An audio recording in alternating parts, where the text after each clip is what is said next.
শুধু সূরাতুল মুমিনুনের প্রথম 10টি আয়াতের বিশেষ ফজিলাত রয়েছে, তাৎপর্য রয়েছে। এই 10টি আয়াতের সংক্ষিপ্ত তাফসীর আমি আপনাদের সামনে পেশ করব ইনশাআল্লাহ বিইذনিল্লাহ। তো সূরাতুল মুমিনুন, আল্লাহ দেখেন মুমিনদের নামে সূরা দিয়েছেন সূরাতুল মুমিনুন, আবার কাফিরদের নামেও একটা সূরা ডেডিকেট করেছেন। সূরাটার নাম কি বলেন তো? সূরাতুল কাফিরুন। আবার মুমিনও না কাফিরও না, মাঝামাঝি আল মুনাফিকুন, তাদের নামে আল্লাহ একটা সূরা দিয়েছেন সূরাতুল মুনাফিকুন। তো এই সূরাটা আমাদেরকে উৎসর্গ করা, আমাদের জন্য ডেডিকেট করা, মুমিনুন নামে এই সূরাটা। এই সূরাটা নাজিলের একটা প্রেক্ষাপট আছে, যেটাকে আরবিতে শানে নুজুল বলে। ওটা বলেই আমি মূল ব্যাখ্যা বা আলোচনার দিকে চলে যাচ্ছি। সম্মানিত সুধী, রাসূলুল্লাহ সাল্লাল্লাহু আলাইহি ওয়াসাল্লামের কাছে আল্লাহ তাআলা যে কোরআন নাজিল করেছেন, এই কোরআন যেটা লেটেস্ট ভার্সন অফ রেভিলেশনের সর্বশেষ ভার্সন, এটা আল্লাহ তাআলা বিষ্ণু ঈসা ইসলামের কাছে নানাভাবে নাজিল করতেন। কোরআন নাজিল হওয়ার অনেকগুলো পদ্ধতি ছিল, সবসময় একইভাবে কোরআন আসতো না। কখনো কখনো কোরআন আসতো মিসলা সলসালাতিল জারাস, আমরা ঘন্টা যখন বাজাই যে বিকট শব্দ হয়, এরকম বিকট আওয়াজে মাঝে মাঝে কোরআন নাজিল হতো। আপনাদের মনে থাকবার কথা, বাংলাদেশে আমরা যখন প্রাইমারি স্কুলে পড়তাম বা হাই স্কুলে পড়তাম, ঘন্টা শেষ হলে, একটা ক্লাস শেষ হলে দফতরি কি করতো বলেন তো? হ্যাঁ, দিত না? মনে পড়ে? পিকচারাইজেশন হচ্ছে? আচ্ছা, প্রচন্ড আওয়াজে ওই বেলের মধ্যে বাড়ি দিত। তখন আমরা বুঝতাম কি একটা ঘন্টা হয়েছে। এক ক্লাস শেষে একটা দিত, 2 ক্লাস শেষে 2টা, ক্লাস যখন সব শেষ তখন অনেকগুলো দিত, বুঝতাম যে ছুটি আমাদের। এরকম রিঙ্গিং বেল যদি বাজানো হয়, ঘন্টা বাজানো হয়, এটার যেরকম বিকট শব্দ, এরকম বিকট আওয়াজে মাঝে মাঝে কোরআন নাজিল হতো। রাসূল সাল্লাল্লাহু আলাইহি ওয়াসাল্লাম বলেন, এই প্রসেসে কোরআন রিসিভ করা আমার জন্য বড্ড কষ্টকর ছিল। আম্মা আয়েশা রাদিয়াল্লাহু তাআলা আনহা বলেন, প্রচন্ড শীতের রাতে আমরা কাঁপতাম শীতে, আর বিষ্ণু সাল্লাল্লাহু আলাইহি ওয়াসাল্লাম ঘামতেন। ওয়া ইন্না জাবিনাহু লা ইয়াতাফাসসাদু আরাকান, আমরা শীতে কাঁপতাম, কম্বল জড়িয়ে রাখতাম, আর বিশ্বনবীর কপাল বেয়ে ঘাম ঝরতো। সুবহানাল্লাহি বিহামদি। এভাবে তিনি কষ্ট করে কোরআন রিসিভ করেছেন। এটা একটা পদ্ধতি। আরেকটা পদ্ধতি হচ্ছে মিসলা দাবিয়া সাউতিন নাহাল, মৌমাছির ভন ভন শব্দের মতো কোরআন নাজিল হতো। যখন নাজিল হতো, রাসূল সাল্লাল্লাহু আলাইহি ওয়াসাল্লামের মুখের সামনে, চেহারার সামনে মৌমাছি ভন ভন করলে যেরকম সাউন্ড, এরকম একটা সাউন্ড হতো। এটা সাহাবারা কাছাকাছি যারা থাকতেন ওনারা উইটনেস করেছেন অনেকবার। আজকের এই আলোচনাটা এটার সাথে প্রাসঙ্গিক, আমি বলবো আপনাদেরকে। 2টা পদ্ধতি গেল। আরেকটা পদ্ধতি হচ্ছে মিন ওয়ারাই হিজাব, পর্দার অন্তরাল থেকে সরাসরি আল্লাহ কথা বলতেন, রাসূল সাল্লাল্লাহু আলাইহি ওয়াসাল্লাম শুনতো। এটা কেবল একবারই হয়েছে, মেরাজের রাতে। তারপর মাঝে মাঝে ইউলকা ফি কুলুবি রাসূলিল্লাহ, আল্লাহ রাসূল সাল্লাল্লাহু আলাইহি ওয়াসাল্লামের অন্তঃকরণে আল্লাহ তাআলা ঢেলে দিতেন ওয়াহি। আচ্ছা, আবার কখনো কখনো জিবরাইল আলাইহিস সালাম ওনার মূল আকৃতিতে ওহী নিয়ে আসতেন। ওনার যে বিসূরাতিহিল আসলিয়া, জিবরাইল আলাইহিস সালামের যে মূল সূরাত, এই সূরাতে আসতেন। এই সূরাতে রাসূল সাল্লাল্লাহু আলাইহি ওয়াসাল্লাম জিবরাইল আলাইহিস সালামকে জীবনে 2বার দেখেছিলেন। একবার ওই যে হেরা গুহার ওখানে দেখেছিলেন, আর একবার সেই সিদরাতুল মুনতাহায় মেরাজের রাতে দেখেছিলেন। 600 পাখা মেলে বিশাল আকৃতি নিয়ে পুরো দিগন্ত বিস্তৃত করে জিবরাইল আলাইহিস সালাম নেমে আসতেন। 2বার এভাবে রাসূল সাল্লাল্লাহু আলাইহি ওয়াসাল্লাম দেখেছিলেন। এভাবে কোরআন নাজিল হতো। আবার কখনো কখনো রাসূল সাল্লাল্লাহু আলাইহি ওয়াসাল্লাম এই যে হিউম্যান শেপে, মানুষের আকৃতিতে আসতেন, দেখতে মানুষের মতো লাগতো। মানুষের আকৃতিতে জিবরাইল আলাইহিস সালাম এসে কোরআন পৌঁছে দিয়ে যেতেন। বিষ্ণু সাল্লাল্লাহু আলাইহি ওয়াসাল্লাম বলতেন, এই প্রসেসে ওহী রিসিভ করা আমার জন্য সবচেয়ে সহজ ছিল। এটা তো খুব স্বাভাবিক, ন্যাচারাল, যে একজন মানুষ এসে আমার সাথে কথা বললে, মানুষ মানুষের সাথে কথা বলবে, এটা তো খুব ফ্লেক্সিবল হবে, কমফোর্টেবল হবে। বাকি পদ্ধতিগুলো রাসূল সাল্লাল্লাহু আলাইহি ওয়াসাল্লামের জন্য কঠিন ছিল। এবং এই সূরাতে যখন জিবরাইল আলাইহিস সালাম আসতেন, তখন দিহিয়াতুল কালবি আল আনসারী নামে এক সাহাবীর সূরাতে আসতেন। ওনার তওবাটা আল্লাহর কাছে খুব পছন্দ হয়েছিল। জাহিলি যুগে অনেক কন্যা সন্তানকে তিনি জীবিত প্রচিত করেছিলেন। পরে একবার এমন রিপেন্টেন্ট হলেন, অনুতপ্ত হলেন, অনুশোচনায় পড়ে আল্লাহর কাছে এমন কান্না করলেন, আর অনুশোচনার চোখের পানি আল্লাহ বড্ড পছন্দ করেন। অনুতপ্ত বান্দা যখন অনুতপ্ত হয়ে কাঁদে, তার চোখের পানি তার চোখ বেয়ে, নাক বেয়ে জমিনে ড্রপ করার আগে আল্লাহ বান্দাকে মাফ করে দেয়। তো আল্লাহর কাছে এত পছন্দ হয়েছিলেন, মানুষের সূরাতে আসলে ওনার সূরাতে এসে তিনি কোরআন দিয়ে যেতেন বিষ্ণু ইসলামকে। তো মুসনাদে আহমদ ইবনে হাম্বল একটা হাদিস এসছে, ওমরে ফারুক রাদিয়াল্লাহু তাআলা আনহু এই হাদিসটা বর্ণনা করেন। তিনি বলেন যে আমরা একবার বিষ্ণু ইসলামের পাশে বসা, হঠাৎ সামি'না দাবিয়া সাউতিন নাহাল, মৌমাছির ভন ভন শব্দ শুনতে পেলাম, কিন্তু তাকিয়ে দেখি কোনো মৌমাছি নাই। তখন বুঝলাম যে রাসূল সাল্লাল্লাহু আলাইহি ওয়াসাল্লাম ওহী রিসিভ করছেন। কি রিসিভ করছেন? ওহি রিসিভ করছেন। ঠিকই রাসূল সাল্লাল্লাহু আলাইহি ওয়াসাল্লাম কিবলামুখী হলেন, ফাস্তাকবালাল কিবলা। অনেকক্ষণ তিনি চুপ করে গম্ভীর হয়ে বসে থাকলেন, ওহি রিসিভ করলেন। এরপর সাহাবাদের দিকে তাকিয়ে উনি হেসে দিলেন, হেসে বললেন, এইমাত্র সূরাতুল মুমিনুনের প্রথম 10টা আয়াত আমার উপর নাজিল হয়েছে এবং এই 10টা আয়াতে মুমিনদের 7টা বিশেষ বৈশিষ্ট্যের কথা বলা হয়েছে। মান আকামা হুন্না দাখালাল জান্নাহ, যেই 7টা বৈশিষ্ট্য নিজের মধ্যে ধারণ করবে সে আল্লাহর জান্নাতের ওয়ারিস হয়ে যাবে। এবং এই আয়াতগুলো বলে আল্লাহ তাআলা সবশেষে এমনটাই বলেছেন যে উলাইকা হুমুল ওয়ারিসুন আল্লাযীনা ইয়ারিসুনাল ফিরদাউসা হুম ফিহা খালিদুন। যারা এই 7টা বৈশিষ্ট্য নিজের মধ্যে ধারণ করবে তারা জান্নাতুল ফিরদাউসের ওয়ারিস হয়ে যাবে, উত্তরাধিকার হয়ে যাবে। ওয়ারিস বুঝেন তো না? ওয়ারিস, ওয়ারিস মানে হচ্ছে আপনি বাবার কাছ থেকে ইনহেরিটেন্স হিসেবে যেটা পেলেন। বাংলাদেশে দেখবেন যে অনেক জমি জমার মধ্যে প্লটের মধ্যে সাইনবোর্ড দেয়া থাকে যে ক্রয় সূত্রে এই জমির মালিক অমুক, বায়না সূত্রে এই জমির মালিক অমুক, তারপর ওয়ারিস সূত্রে এই জমির মালিক আব্দুর রহমান লেখা থাকে না এরকম। ওয়ারিস সূত্রে মানে এটা উনি কিনে নাই, এটা ওনার কার কাছ থেকে? বাবার কাছ থেকে পেয়েছেন, উত্তরাধিকার সূত্রে পেয়েছেন।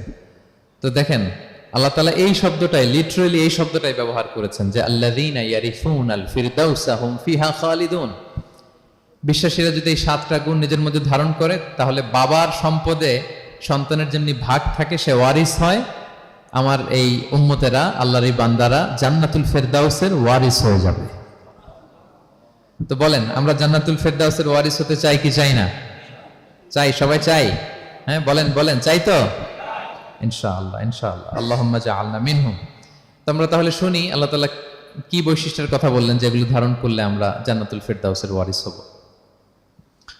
আম্মাজান আয়েশা রাদিয়াল্লাহু তাআলা আনহাকে সাহাবারা জিজ্ঞেস করতেন যে আম্মাজান কাইফা কানা খুলুকু রাসূলিল্লাহ, আল্লাহ রাসূল সাল্লাল্লাহু আলাইহি ওয়াসাল্লামের আচরণ কেমন ছিল? তিনি বলতেন কানা খুলুকুহু আল কোরআন, রাসূল সাল্লাল্লাহু আলাইহি ওয়াসাল্লামের আচরণ ছিল কোরআনের মতো আচরণ। উম্মে সালামা রাদিয়াল্লাহু তাআলা আনহা আমাদের আরেক আম্মাজান, ওনাকে জিজ্ঞেস করা হলে উনি বলতেন রাসূল সাল্লাল্লাহু আলাইহি ওয়াসাল্লাম যখন রাস্তা দিয়ে হেঁটে যেতেন কাআন্নাল কোরআনা ইয়ামশি আলাল আরদ, মনে হতো লিভিং কোরআনটা রাস্তা দিয়ে হেঁটে যাচ্ছে। তো সাহাবারা যখন আরো ইন ডিটেইল জানতে চাইলেন তখন আম্মাজান আয়েশা বললেন তোমরা সূরা মুমিনুনের প্রথম 10 আয়াত পড়ো, এই 10 আয়াতে যা যা আল্লাহ বলেছেন এটাই ছিল খুলুকু রাসূলিল্লাহ, এটাই ছিল বিশ্বনবীর আচরণ। তো আসুন আমরা দেখি রাসূল সাল্লাল্লাহু আলাইহি ওয়াসাল্লামের আচরণ কেমন ছিল এবং কোন বৈশিষ্ট্যগুলো থাকলে আল্লাহ তাআলা আমাদেরকে জান্নাত দিয়ে ধন্য করবেন। সূরাতুল মুমিনুনটা আল্লাহ তাআলা শুরু করছেন ক্বাদ আফলাহাল মুমিনুন আল্লাযীনা হুম ফি সালাতিহিম খাশিউন, অর্থাৎ সফল হয়েছে তারা, ঈমান এনেছে যারা। প্রথম আয়াতের অর্থ হচ্ছে ক্বাদ আফলাহাল মুমিনুন, বিশ্বাসীরাই সফল হয়েছে। আল্লাহ তাআলা সফলতার মানদণ্ড এখানে ফিক্স করেছেন, ক্রাইটেরিয়া ফিক্স করেছেন ঈমান, বিশ্বাস, যেটা সবচাইতে দামি। সবচাইতে দামি কি? ঈমান, সবার উপরে ঈমান। এজন্য যারা ঈমান এনেছে আল্লাহর উপর, যারা বিশ্বাস স্থাপন করেছে তারাই সফল হয়েছে।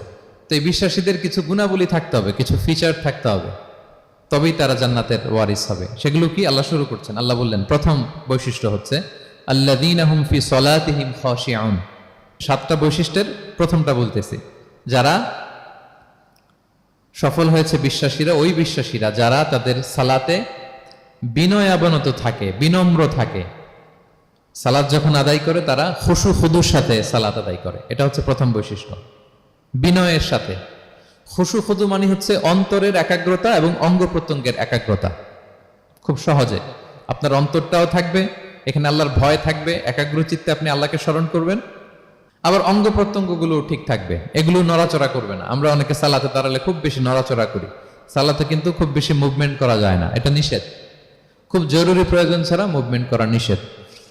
তো আল্লাহ বলেন আল্লাযীনা হুম ফি সালাতিহিম খাশিউন, প্রথম বৈশিষ্ট্য হচ্ছে যারা তাদের সালাতে বিনয়াবনত থাকবে, একাগ্র চিত্তে সালাত আদায় করবে। এতটা একাগ্র চিত্তে তারা অন্তরের মধ্যে এই উপলব্ধি ধারণ করবে যে আমি যে ইবাদত করছি এটা আল্লাহ দেখছেন, আল্লাহ ইজ ওয়াচিং মি, আল্লাহ ইজ অবজার্ভিং মি, আল্লাহ তাআলা সরাসরি দেখছেন।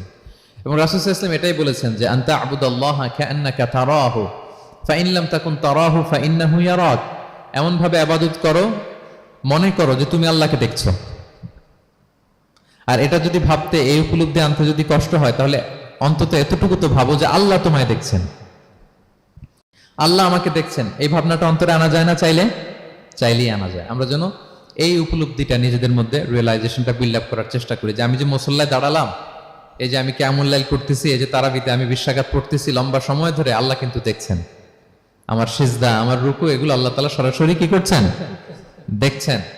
এই ফিল নিয়ে যদি আপনি সালাতে দাঁড়ান, এটা হচ্ছে খুশু খুদু।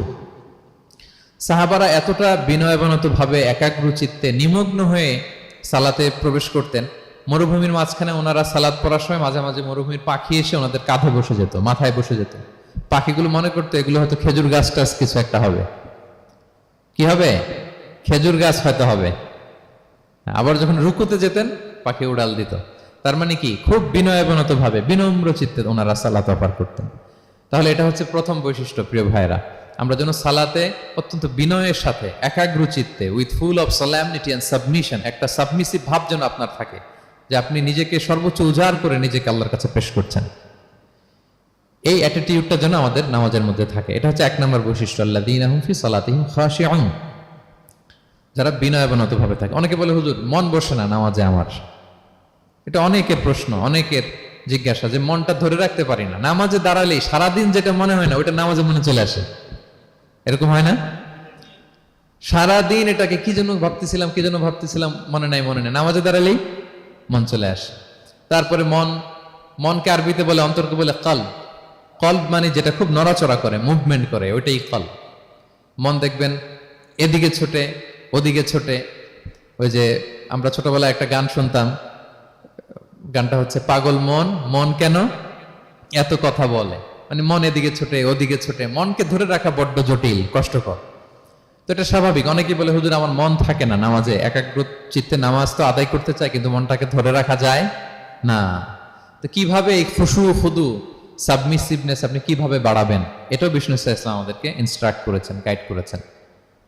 কিভাবে এই খুশুটা আসবে, অন্তরের মধ্যে একাগ্রতা আসবে। 1 নম্বর পদ্ধতি হচ্ছে খুশু খুদু বাড়ানোর।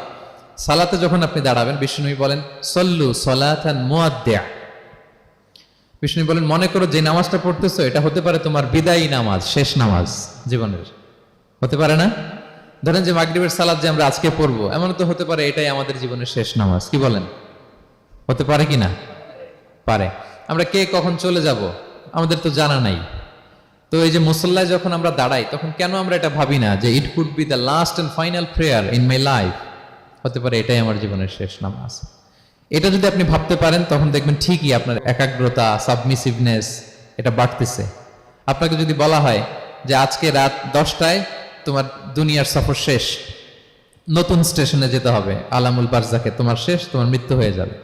আজকে যে মাগরিব আর এই যে এশা আর যে তারাবির সালাত, এটাই তোমার লাস্ট নামাজ, যাও এটাই তোমার লাস্ট চান্স। এটা যদি আজকে আমরা জানি, এই হলরুমে যারা আছি, যদি এটা জেনে যায় যে আজকের তারাবিটাই শেষ তারাবি, শেষ সুযোগ, বলেন তো আমাদের অবস্থা কি হবে?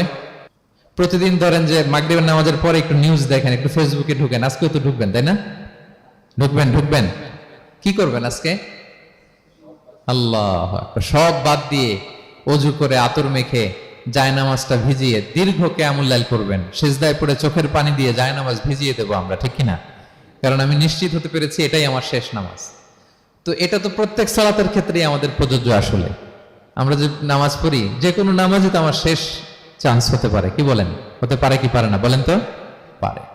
এই টেকনিকটাই রাসূল সাল্লাল্লাহু আলাইহি ওয়াসাল্লাম শিখিয়েছেন, বলেছেন সল্লু সালাতান মুআদ্দিয়া। মনে করো এটাই হতে পারে তোমার জীবনের শেষ নামাজ।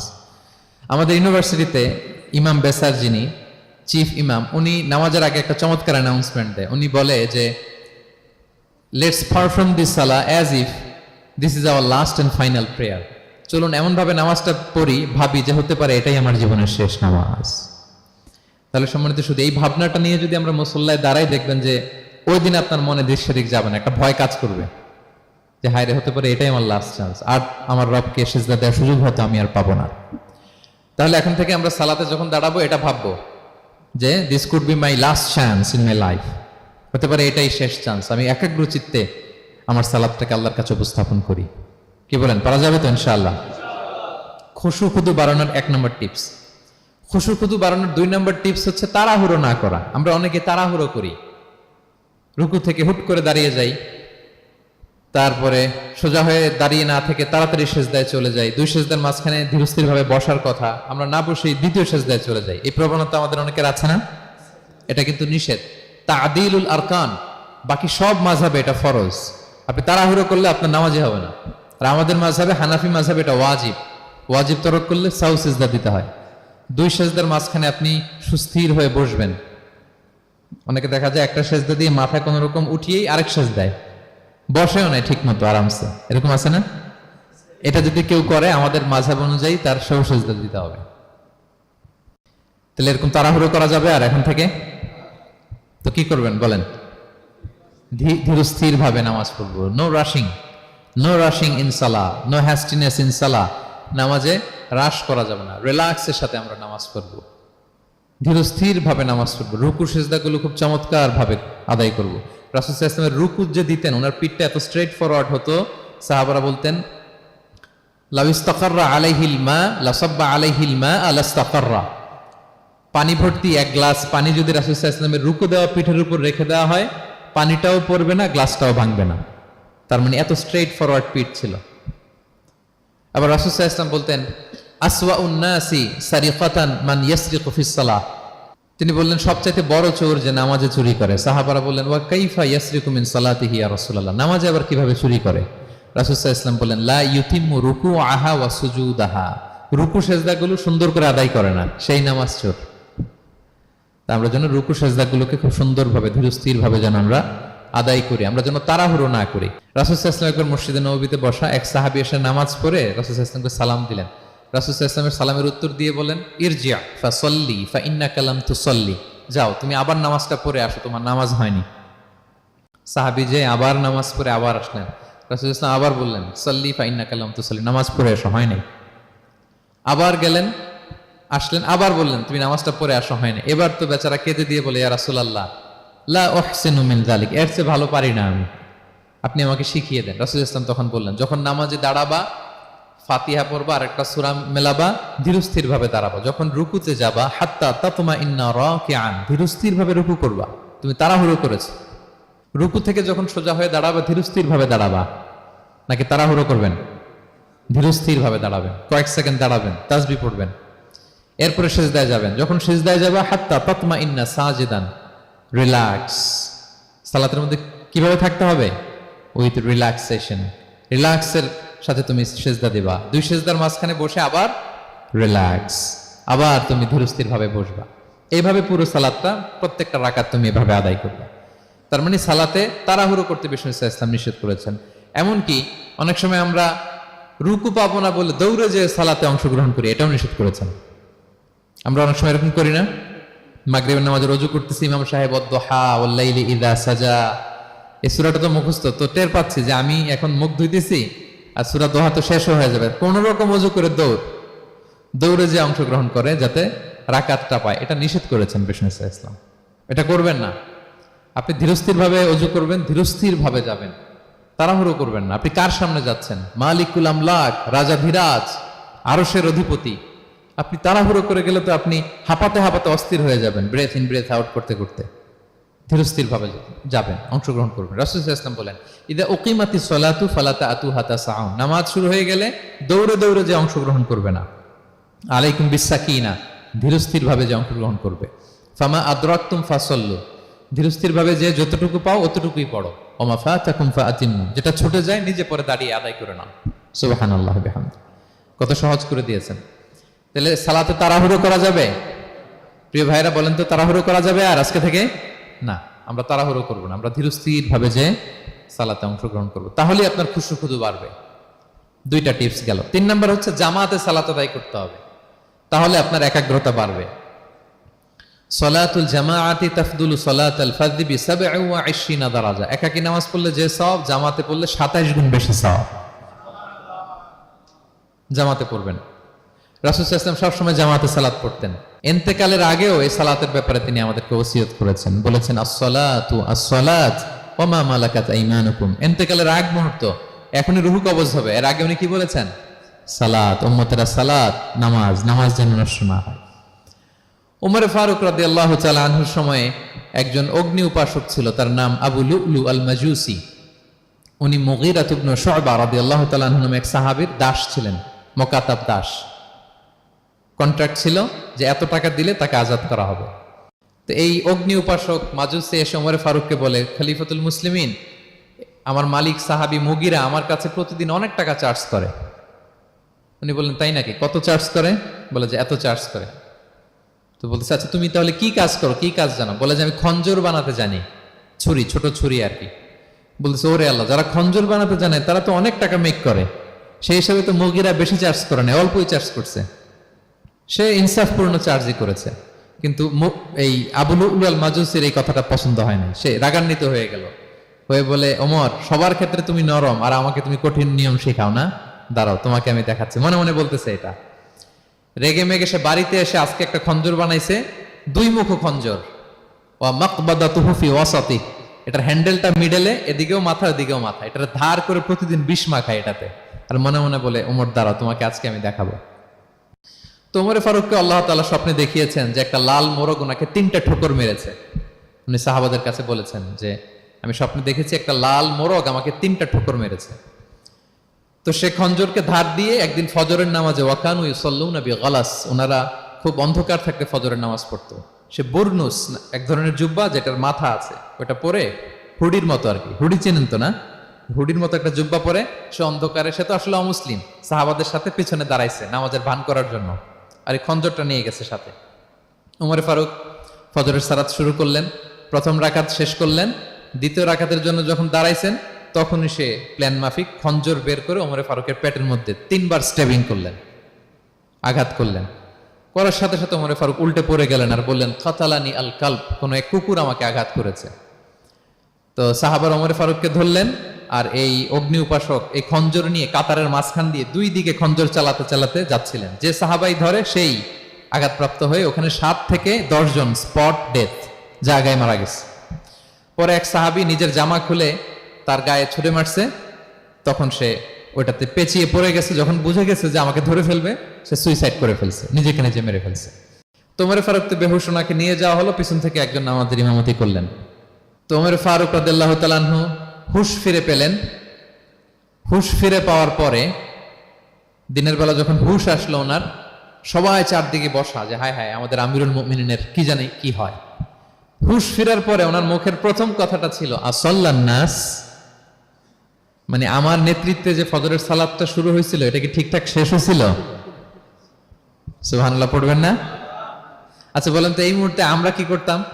ওনাকে যে স্টেবিং করছে, চিকিৎসক এসে দুধ দেয়, দুধ পেট দিয়ে বেরিয়ে যায়, নাবিজ দেয়, নাবিজ বের হয়ে যায়, মানে উনি ইন্তেকাল করবেন, এটা বোঝাই যাচ্ছে। এমন কঠিন পরিস্থিতিতে আমরা যদি হসপিটালে হুশ ফিরে পেতাম, আমরা কি বলতাম বলেন দেখি? কে কি বলতেন?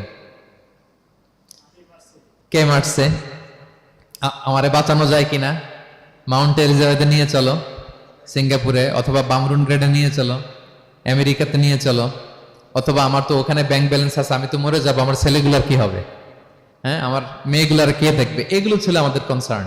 তো ওমর ফারুক জানতেছেন যে উনি পৃথিবী থেকে বিদায় নিচ্ছেন, একটু হুশ ফিরে পাইছেন। হুশ ফিরে পাওয়ার পরে প্রথম কথাটা ছিল আসাল্লান নাস, লোকেরা কি নামাজ পড়েছিল? আল্লাহু আকবার। তাহলে এটা কত গুরুত্বপূর্ণ ইবাদত, কিভাবে এই সালাতকে সাহাবারা অফার করতেন। তো খুশু খুদুর সাথে যদি আমরা সালাত অফার করতে চাই, আমাদেরকে জামাতে পড়তে হবে। একাকি পড়লে দেখবেন মনে দিকে যায়, ওদিকে যায়, কয় রাকাত পড়ছি ভুলে যাই, এরকম হয় না? একাকি পড়তে গেলে এটা করা যাবে না, জামাতে পড়তে হবে। সালাতে কি কি বলতেছেন এগুলোর অর্থ বুঝে যদি সালাত অফার করেন, তাইলে আপনার সালাতে মনোযোগ থাকবে। সুবহান রাব্বিয়াল আ'লা, সুবহান রাব্বিয়াল আযীম, এর অর্থ কি? সূরা ফাতিহা যে প্রতিদিন পড়ি, কি সুন্দর প্রার্থনা সূচক বাক্য, এর অর্থ কি?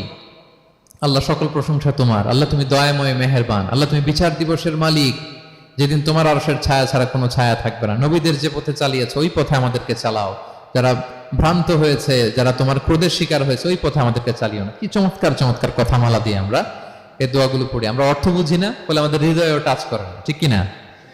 দেখবেন আরব শায়েকরা যখন কিয়ামুল লাইল করে, তারাবির সালাত পড়ায়, অনেক অনেক আয়াতে ওনারা ডুকরে ডুকরে কেঁদে ওঠে আওয়াজ করে। কারণ কি? জাহান্নামের আয়াত, আযাবের আয়াত, পূর্ববর্তী উম্মত যে ধ্বংস হয়েছে, কিভাবে ওদেরকে বিকট আওয়াজ দিয়ে, গ্রাউন্ড সাউন্ড গ্রেনেড দিয়ে ধ্বংস করা হয়েছে, বন্যা দিয়ে ধ্বংস করা হয়েছে, কিভাবে এদেরকে বাতাস দিয়ে নাস্তানাবুদ করে দেয়া হয়েছে, এগুলো যখন পড়ে ওনারা কাঁদে। আযাবের আয়াত আসলে কাঁদে, জান্নাতের আয়াত আসলে সাবলীল কণ্ঠে তেলাওয়াত চালিয়ে যায়। এর কারণ কি বলেন? অর্থ বোঝে। আমরা যেন সালাতে অর্থ বুঝে সালাত অফার করার চেষ্টা করি, পাশাপাশি সালাতের সুন্নাগুলো যেন আমরা পড়ি। সালাতের যে সুন্না আছে, সুনানুস সালাহ, এগুলো যেন আমরা পড়ি, মনোযোগ আরো বাড়বে। সানাগুলো পড়বেন, ফাতিহা শেষে আওয়াজ করে আমিন বলবেন, অথবা ফিসফিসি কণ্ঠে আমিন বলবেন। বিষ্ণু ইসলাম বলেন, ইদা আম্মান আল ইমামু ফাআমিনু, ইমাম আমিন বললে তোমরাও আমিন বলো, কারণ এই মাত্র একটা দোয়া করা হয়েছে। সূরা ফাতিহাটা কি একটা দোয়া। ইদা ওয়াফাকা তামিনুকুম তামিনাল মালাইকাতি গুফিরা লাহু মা তাকাদ্দামা মিন যামবিহি ওয়া মা তাআখার। রাসূল সাল্লাল্লাহু আলাইহি ওয়াসাল্লাম বলেছেন, ইমাম যখন আমিন বলে তোমরাও তখন আমিন বলো, কারণ তোমরা যখন আমিন বলো ফেরেশতারাও আমিন বলে। আর তোমাদের আমিন আর ফেরেশতাদের আমিন যখন একসাথে হয়ে যায়, তোমাদের পূর্বের সব গুনাহ আল্লাহ মাফ করে দেয়। এটা আমিন বলা সুন্নাহ, বলবেন। নামাজ বাঁধার পরে সুন্নাত নামাজে, নফল নামাজে সানাগুলো পড়বেন। কত চমৎকার অর্থবোধক সানা আছে। আমরা তো শুধু সুবহানাকাল্লাহুম্মা বিহামদিকা ওয়া তাবারাকা ইসমুকা ওয়া তাআলা জাদ্দুকা শুধু এটাই পড়ি। রাসূল সাল্লাল্লাহু আলাইহি ওয়াসাল্লাম তাকবীরে তাহরিমে বাঁধার পরে অনেক চমৎকার চমৎকার দোয়া পড়তেন। ইন্না সলাতি ওয়া নুসুকি ওয়া মাহইয়ায়া ওয়া মামাতি লিল্লাহি রাব্বিল আলামিন। আমার সালাত, আমার ইবাদত, আমার জীবন মরণ সবটাই কার জন্য? এই দোয়াটা পড়তেন শুরুতেই। তারপর পড়তেন ওয়াজ্জাহতু ওয়াজহিয়া লিল্লাযী ফাতারাস সামাওয়াতি ওয়াল আরদা হানিফা ওয়া মা আনা মিনাল মুশরিকিন। আমার সবকিছুকে আমি এক সত্তার দিকে ফেরালাম, একনিষ্ঠ হয়ে। আর আমি মুশরিক নই, আমি আল্লাহর দিকে একনিষ্ঠ হলাম। এই দোয়াগুলো পড়তেন। আল্লাহুম্মা বাঈদ বাইনি ওয়া বাইনা খাতায়ায়া কামা বাআদতা বাইনাল মাশরিকি ওয়াল মাগরিব। আল্লাহুম্মা নাক্কিনি মিন খাতায়ায়া কামা ইউনাক্কা আস-সাওবুল আবয়াদু মিনাদ দানাস। আল্লাহুম্মা ইগসিল খাতায়ায়া বিল মাই ওয়াস সালজি ওয়াল বারাদ। এগুলো সানা। এগুলো যে সানা আমরা জানিই না। সানা মানে হচ্ছে প্রশংসা সূচক কথা। আমরা শুধু সুবহানাকাল্লাহুম্মা বিহামদিকা এতটুকুই পড়ি। রাসূল ইসলাম বলতেন, আল্লাহ আমার আর আমার গুনার মাঝে এতটুকু দূরত্ব করে দাও, পূর্ব থেকে পশ্চিম যত দূর, আমার আর আমার গুনার বোঝার মাঝে এতটুকু দূরত্ব তুমি করে দাও। সাদা কাপড় যেমনি ধুয়ে ফকফকা করা হয়, আল্লাহ আমাকে তুমি গুনামুক্ত করে এরকম ফকফকা সাদা বানিয়ে দাও, শুভ্র বানিয়ে দাও। আল্লাহ আমাকে তুমি বরফ দিয়ে, ঠান্ডা পানি দিয়ে, তুষারপাত দিয়ে ধুয়ে আমার গুনাহগুলো তুমি পরিষ্কার করে আমাকে তুমি নিষ্পাপ করে দাও। এগুলো বলে এরপরে আলহামদুলিল্লাহ রাব্বিল আলামিন সূরা ফাতিহা শুরু করতেন। সালাম ফিরানোর আগে বিষ্ণু সাল্লাল্লাহু আলাইহি ওয়াসাল্লাম দোয়া মাসুর পড়তেন। কত চমৎকার মাসুর দোয়া আছে। আবার বিষ্ণু বলতেন, লা ইউসাল্লিমান্না আহাদুকুম হাত্তা ইয়াতাআওয়াযা আন আরবা মিন আযাবিল কবর, মিন আযাবি জাহান্নাম, মিন ফিতনাতিল মাহইয়া ওয়াল মামাত ওয়া মিন ফিতনাতিল মাসিহিদ দাজ্জাল। আমার কোন উম্মত যেন সালাম ফিরানোর আগে এই চারটা জিনিস থেকে পানাহ চাওয়া ছাড়া যেন সালাম না ফিরায়। একটা কি? আল্লাহ তুমি জাহান্নামের আযাব থেকে বাঁচাও, আল্লাহ তুমি কবরের আযাব থেকে বাঁচাও, আল্লাহ জীবন মরণের ফিতনা থেকে বাঁচাও, আল্লাহ তুমি দাজ্জালের ফিতনা থেকে বাঁচাও। পড়ে না আমিন? তো এত এঙ্গেজমেন্ট যদি আপনার নামাজে থাকে, আপনার মন এদিক সেদিক যাবে? হ্যাঁ, আপনি অর্থ খেয়াল করতেছেন, আযাবের আয়াত আসলে আপনি অশ্রুসিক্ত হচ্ছেন, আপনি দোয়ায়ে মাসুর পড়ছেন, আপনি সানা পড়ছেন, আপনি দীর্ঘ সময় কিয়ামুল লাইল করতেছেন, আপনার মনে এদিক সেদিক ছুটবে? বলেন তো ছুটবে না। এই টিপস গুলো বিষ্ণু সাল্লাল্লাহু আলাইহি ওয়াসাল্লাম শিখিয়েছেন। এগুলো যদি আমরা পালন করি, তাহলে আল্লাযীনা হুম ফি সালাতিহিম খাশিউন, বিনম্র চিত্তে সালাত আদায়কারী হিসেবে আমরা আল্লাহর কাছে পরিগণিত হব। তাহলে প্রথম নাম্বার শর্তটা বুঝতে পারছেন কিভাবে সালাত আদায় করতে হবে? হ্যাঁ, বলেন তো একজন, কি করতে হবে? কিভাবে সালাত? খুশুর সাথে, বিনয়বনত চিত্তে, সাবমিসিভ ভাবে, নাকি তাড়াহুড়ো করবেন? কিভাবে পড়বেন নামাজ? ধীরে সুস্থে, উইথ রিল্যাক্স। 2 নম্বর আল্লাহ বলেন ওয়াল্লাযীনা হুম আনিল লাগবি মুরিদুন। 1 নম্বরে তো তারা নামাজে যখন দাঁড়ায় ধীর স্থির ভাবে খুশুর সাথে পড়ে। 2 নম্বর হচ্ছে তারা অনর্থক কাজ থেকে বিরত থাকে। অনর্থক কথা, কাজ এগুলো মুমিনরা বলে না, এগুলো তো জড়ায় না। মিনিংলেস কোনো কাজের সাথে বিশ্বাসীদের কোনো সম্পর্ক। অর্থবোধক কাজ, ভালো কাজ, কল্যাণমূলক কাজ, সামাজিক কাজ, মানবতার কল্যাণে যে কাজগুলো আছে এগুলোর সাথে তারা জড়ায়। বিষ্ণু ইসলাম বলেছেন, মিন হুসনি ইসলামিল মারই তারকুহু মা লা ইয়ানি। ব্যক্তির ইসলামের সৌন্দর্য হচ্ছে যে ব্যক্তি এমন কোনো কাজ করবে না যেটার কোনো মিনিং নাই। মিনিংলেস কাজ থেকে সে বেঁচে থাকবে। মুহাদ্দিসিনে ইকরাম এই হাদিসটাকে বলে রুবউদ্দিন, মানে দিন ইসলামকে যদি 4 ভাগ করেন, এই 4 ভাগের 1 ভাগের কথা এই হাদিসের মধ্যে চলে আসছে। সেটা কি? যে বিশ্বাসীরা কোনো অনর্থক কাজে জড়ায় না নিজেদেরকে। অনর্থক কাজ, কথাবার্তা, অপ্রয়োজনীয় আড্ডা, অপ্রয়োজনীয় খুশগল্প, অন্যকে নিয়ে সমালোচনা, অন্যের গীবত, শেকায়াত, ওর এই সমস্যা, চায়ের আড্ডাতে আমরা এরকম সমালোচনার ঝড় তুলি, ঠিক কিনা? বলেন ঠিক কিনা? এটা করা যাবে না। আপনি জান্নাতেরও ওয়ারিস হবেন, আবার চা মুখে নিয়ে আপনি শিকায়াত করবেন, গীবত করবেন, দুইটা একসাথে যাবে না। তাহলে বিশ্বাসীরা কোনো অনর্থক কাজে জড়ায় না, মিনিংলেস কাজে জড়ায় না, তারা ভালো কাজে, কল্যাণের কাজে জড়ায়। মিনিংলেস কোনো কথাও বলে না, কারণ তারা জানে মা ইয়ালফিদু মিন কাউলিন ইল্লা লাদাইহি রাকিবুন আতীদ। আমরা যা বলি, মুখ নিঃসৃত যা বের হয়, এটাকে লিখে রাখার জন্য একদল ফেরেশতা আছে, রাকিব পর্যবেক্ষণকারী, আতীদ একেবারে প্রহরীর মতো আছে। বললেই টুকে নেয়, বললেই টুকে নেয় সব। সূরা ইয়াসিন আল্লাহ বলেন ওয়া কুল্লা শাইইন আহসাইনাহু ফি ইমামিন মুবিন। আমি ইমামুম মুবিন নামক এক দালিলিক রেজিস্ট্রি খাতায় সবকিছু তুলে রাখছি, সব পাই টু পাই আপনি পাবেন, আপনি অবাক হবেন। মালি হাযাল কিতাবি লা ইগাদিরু সাগীরাতান ওয়ালা কাবীরাতান ইল্লা আহসাহা। এটা কেমন আমলনামা, ছোট্ট ভালো কাজ করেছে ওইটাও আছে, ছোট্ট খারাপ করেছে ওইটাও আছে, অবাক হবেন আপনি, সব আল্লাহ তাআলা সেখানে তুলে রাখবেন। তো বিশ্বাসীরা কোনো অনর্থক কথা কাজের সাথে জড়ায় না, এজন্য কারণ তারা জানে এগুলো সব রেকর্ডেড, সব রেকর্ডেড। আপনার কোনো কাজ যদি রেকর্ড করা হয় এবং বলা হয় যে এটা গণমানুষের কাছে উপস্থাপন করা হবে, আপনি কি করবেন তখন বলেন তো? খুব সতর্ক হয়ে চলবেন, সতর্ক হয়ে বলবেন। হ্যাঁ, এই যে আমরা যে এই ক্যামেরা থাকলে যেভাবে কথা বলি, সবসময় কি এইভাবে বলি না? আমরা যখন নিজেদের ঘরোয়া আড্ডায় বসে আমরা কত কথা বলে ফেলি, ইনফরমাল অনেক কথা বলি, যেগুলো ক্যামেরা থাকলে বলি না, কারণ এটা ফরমাল, এটা কোটি মানুষের কাছে যাবে, সবাই শুনবে, সবাই জানবে, এজন্য আমরা সাবধান হয়ে কথা বলি। কি বলেন? তো এই যে এই ক্যামেরা কিন্তু অদৃশ্য ক্যামেরা চারদিকে আমাদের, ইমাম মুবিন নামক অদৃশ্য ক্যামেরা দিয়ে সব রেকর্ড করা হচ্ছে। রেকর্ড করে দিচ্ছেন কে? পাই টু পাই হিসাব চাওয়া হবে, আল্লাহর সুপ্রিম কোর্টের কাঠগড়ায় সব হিসাব চাইবেন আল্লাহ তাআলা, আপনি যে দেখবেন। তো বিশ্বাসীরা এই সেন্সটা মাথায় রাখে, সব যেহেতু রেকর্ডেড, যা মনে চায় মুখ দিয়ে বলা যাবে, যা মনে চায় করা যাবে না। এজন্য অহেতুক কথাবার্তা, অহেতুক সমালোচনা, অহেতুক গসিপিং, অহেতুক কমেন্টস এগুলো করব না। এখন সোশ্যাল মিডিয়ার যুগে দেখবেন যে কমেন্টসের বন্যা বয়ে যায়, যার যেটা মনে চায়, কারণ ধরার কেউ নাই, দেখার কেউ নাই, বলার কেউ নাই, যা মনে চায় লিখতে থাকে। হ্যাঁ, বিশাল একজন বড় মাপের লোক, তার ওখানে যে লিখতেছে যা মনে চায়, গালি গালাজ, ওনাকে অ্যাডভাইস দেওয়া, নাসিহাত দেওয়া ইচ্ছে মতো। বিশ্বাসীরা এটা করে না, তারা অনর্থক কোনো কাজে জড়ায় না, এবং কেউ জড়াতে চাইলেও তাকে স্পেস দেয় না। একদল আছে দেখবেন যে আপনি আজে বাজে কাজে জড়ান না, এটা আবার অনেকের ভালো লাগে না, তো তারা এসে আপনাকে জড়াতে যাবে, তর্ক করবে, আপনার সাথে ডিবেট করবে, পায়ে পাড়া দিয়ে ঝগড়া করবে, এরকম আছে না নাই? আপনার কমেন্ট বক্সে এসে দেখবেন যে গালি দিবে, হ্যাঁ, ট্যাগিং করবে, পোক করবে, মানে আপনাকে অস্থির বানাতে চাইবে। আপনি কি করবেন? আপনিও আরেকটা গালি দিয়ে দিবেন কমেন্টসে, আপনারও তো স্বাধীনতা আছে নাকি? আপনিও দিবেন গালি, কি করবেন? সালাম দিবেন। কি দিবেন? ওয়া ইযা খাতাবাহুমুল জাহিলুনা ক্বালু সালামা। সূরা ফুরকানে আল্লাহ বলেছেন যে মূর্খরা যখন অনর্থক তর্ক করতে আসতে চায়, বিশ্বাসীরা তাদের সাথে ওই ফাঁদে তারা পা দেয় না, তারা কি করে? সালাম দিয়ে কেটে পড়ে। তাহলে পায়ে পাড়া দিয়ে যদি কেউ এখন থেকে ঝগড়া করতে চায় আমাদের সাথে, আমরা কি করব? সালাম দিয়ে ওখান থেকে কেটে পড়ব। তাহলে বিশ্বাসীদের 2 নম্বর বৈশিষ্ট্য, ওয়াল্লাযীনা হুম আনিল লাগবি মুরিদুন, বিশ্বাসীরা অনর্থক কাজে জড়ায় না। 3 নম্বর হচ্ছে ওয়াল্লাযীনা হুম লিযাকাতি ফাইলুন, বিশ্বাসীরা তাদেরকে যদি আল্লাহ তাআলা ধন সম্পদ দিয়ে সমৃদ্ধশালী করে, তারা যাকাত দেয়। কি দেয়? আপনারা যাকাত দেন তো নাকি? দেখে তো মনে হচ্ছে সবাই ব্যবসায়ী, হ্যাঁ, চেহারা দেখে মনে হচ্ছে মাশাআল্লাহ অনেক সম্পদের মালিক। যাকাত দিতে হবে। আমরা যে যাকাত দেই, এটা কি আমরা করুণা করি? বলেন তো না।